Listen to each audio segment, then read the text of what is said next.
স্নেহের সুপ্রিয় শিক্ষার্থীবৃন্দ, তোমাদের welcome to my channel digital education Bangladesh. Know about preposition. আজকে আমরা প্রিপোজিশন সম্পর্কে শিখব। তো ক্লাসটি মনোযোগ সহকারে অনুধাবন করো, কেমন?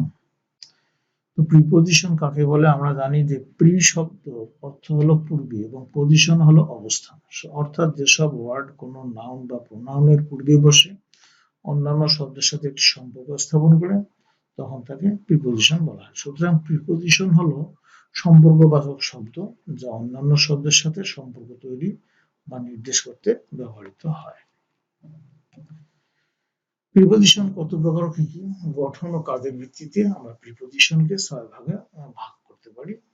যেমন একটা সিম্পল প্রিপোজিশন, একটা হলো ডবল প্রিপোজিশন, একটা হলো কম্পাউন্ড প্রিপোজিশন, একটা হলো ফ্রেজ প্রিপোজিশন, একটা হলো পার্টিসিপল প্রিপোজিশন, আর একটা হলো ডিসগ্রিসড প্রিপোজিশন। এখন আমরা একটা একটা করে এদের মিনিং জানবো এবং উদাহরণ সহকারে শিখবো, কেমন? এখন প্রথম হলো সিম্পল প্রিপোজিশন। শুধুমাত্র একটি ওয়ার্ড দিয়ে সিম্পল প্রিপোজিশন গঠিত হয়। যেমন হলো Rahim swam at the lake. Rahim লেকে সাঁতার কাটল। I got a prize from a company. আমি একটি কোম্পানি থেকে একটি পুরস্কার পেয়েছি। Mina was sleeping on the floor. Mina মেঝেতে ঘুমাচ্ছিল। Sabrina took a rest under a tree. Sabrina একটা গাছের নিচে বিশ্রাম নিল। এখানে একটি করে শব্দ ব্যবহার করা হয়েছে, এই জন্য এটা হচ্ছে সিম্পল প্রিপোজিশন। সিম্পল প্রিপোজিশন গুলো হলো যেমন at, to, out, for, of, in, under, over, against, after, by, with, down, from, till, of, up, on, upon ইত্যাদি। এগুলো হলো simple preposition.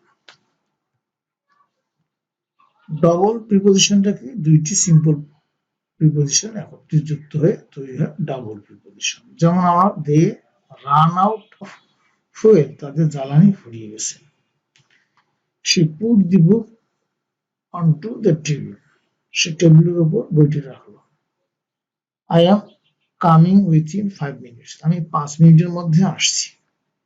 I can not do this project without your help, আমি আপনার সাহায্য ছাড়া এই প্রকল্প করতে পারতাম না। এখানে দুইটি করে তৈরি করে ডাবল প্রিপোজিশন। এখানে দুইটি করে প্রিপোজিশন যুক্ত হয়েছে, কেমন? তো ডবল প্রিপোজিশন গুলো কিরকম? যেমন upon, next to, into, up to, on to, off to, out of, off on, within, throughout, without, এগুলো হচ্ছে ডাবল প্রিপোজিশন। কম্পাউন্ড প্রিপোজিশন গুলো কি? কম্পাউন্ড প্রিপোজিশন হলো নাউন, প্রোনাউন, অ্যাডভার্বের পূর্বে এবং আগে সিম্পল প্রিপোজিশন যুক্ত হয়ে যে প্রিপোজিশন গঠিত হয় তখন তাকে কম্পাউন্ড প্রিপোজিশন বলা হয়। যেমন দি কাইট ওয়াজ ফ্লাইং, উপরে ঘুড়ি উড়ছিল। ব্রিং অ্যালং ইউর ফ্রেন্ড, আপনার বন্ধুকে সাথে নিয়ে আসুন। হি স্টুড বিহাইন্ড দ্য ডোর, দরজার আড়ালে এসে দাঁড়ালো। সে দরজার আড়ালে এসে দাঁড়ালো, এখানে সে কথাটা ওঠেনি। He stood behind the door, সে দরজার আড়ালে এসে দাঁড়ালো, সেটা মিসিং হয়ে গেছে। ওয়াজ অ্যাডোনা কনসার্ট অ্যাবাউট দি মানি, আদরা টাকা দিয়ে চিন্তিত ছিলেন, টাকা নিয়ে চিন্তিত ছিলেন।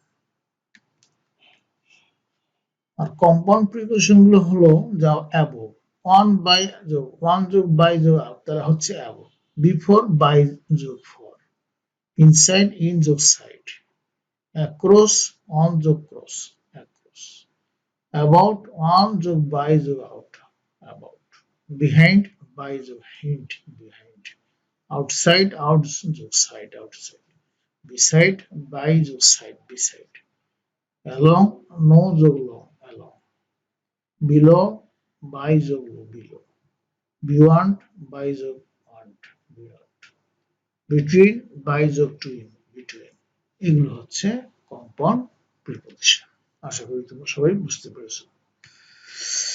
এখন হচ্ছে ফ্রেশ প্রিপোজিশন। এখন যখন একাধিক প্রিপোজিশন ওয়ার্ড একত্র হয়ে একটি প্রিপোজিশনের মতো কাজ করে তখন তাকে ফ্রেশ প্রিপোজিশন বলা হয়।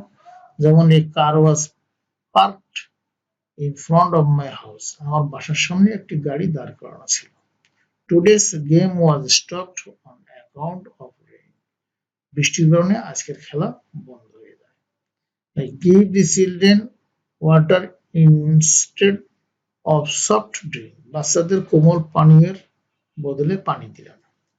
In spirit of the mood and weather, he felt much better. কাদা এবং আবহাওয়া সত্ত্বেও তিনি অনেক ভালো অনুভব করছিলেন। এগুলো হচ্ছে ফ্রেশ প্রিপোজিশন।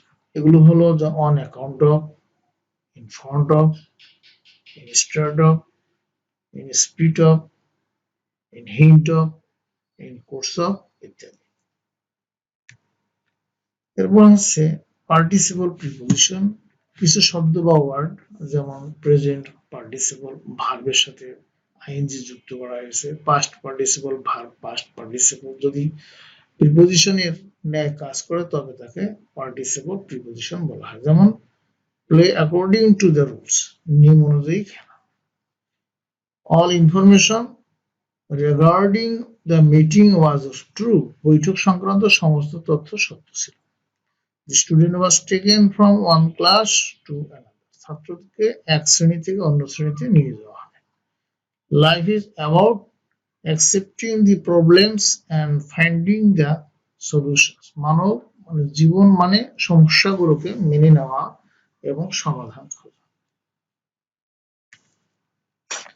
তো পার্টিসিপল প্রিপোজিশন গুলো কি? এগুলো হলো according, considering, following, notwithstanding, failing, including, regarding, touching, given, buried, past, taken,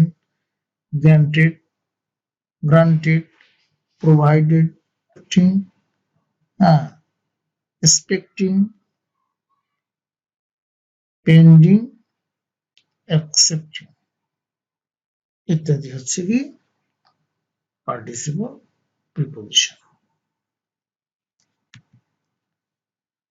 ডিসগুইসড preposition কি? কখনো কখনো ওয়ান এবং অফ এর পরিবর্তে এ এবং ও বসাতে হয়, তখন এদেরকে ডিসগুইসড প্রিপোজিশন বলা হয়। যেমন শি ওয়ান্ট এ হান্টিং, তিনি একটি শিকারে গিয়েছিলেন, কিন্তু এখানে ওয়ান হান্টিং এর জায়গায় এখানে এ বসানো হয়েছে, a hunting. The morning begins with and o clock, এখানে অফ ক্লকের পরিবর্তে ও বসানো হয়েছে। সকাল শুরু হয় এবং শূন্য বাজে।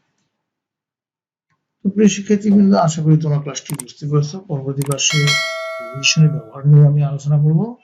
তো তোমাদের সবাইকে ধন্যবাদ। ওইটাকে আরো বিস্তারিত আলোচনা করলে ভিডিওটি অনেক বড় হবে, তাই আজকে এখানে শেষ করছি। তোমাদেরকে থ্যাংক ইউ। তোমরা সবাই ভালো থেকো, সুস্থ থেকো এবং পরবর্তী ক্লাস দেখার আমন্ত্রণ জানিয়ে বিদায় নিচ্ছি। আল্লাহ হাফেজ।